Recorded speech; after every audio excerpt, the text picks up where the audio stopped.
শালকের ছেলেকে বাঁচাতে গিয়ে গঙ্গায় তলিয়ে গেল যুবক। শোকের ছায়া সুতির বাজিতপুরে।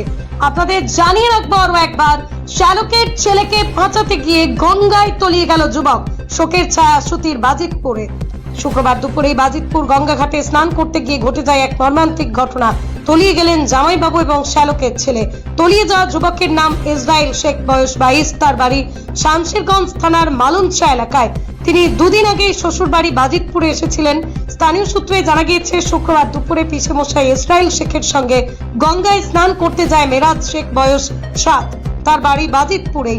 নদীর জলে স্নান করার সময় আচমকায় মেরাজ তলিয়ে যেতে শুরু করে।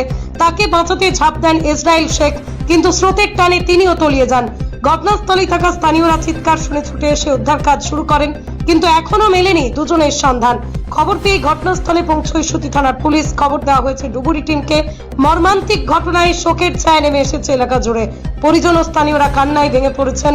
জানা গেছে, ইসরাইল সদ্য বিবাহিত ছিলেন এবং সম্প্রতি শ্বশুর বাড়িতে বেড়াতে এসেছিলেন।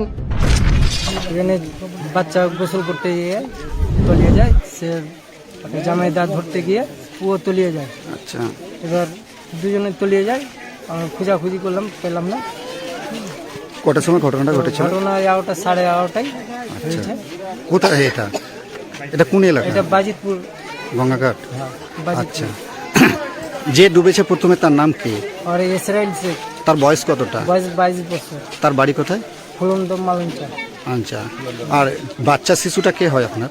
বাচ্চা ছেলেটা আমার ছেলে। আপনার ছেলে? তার নাম কি? তার নাম হচ্ছে মিরাজ শেখ, তার বয়স কত? বয়স 7 বছর। সে কি স্কুলে পড়াশোনা করতো? স্কুলে পড়াশোনা করে, 1 ক্লাসে। আচ্ছা, কোন স্কুলে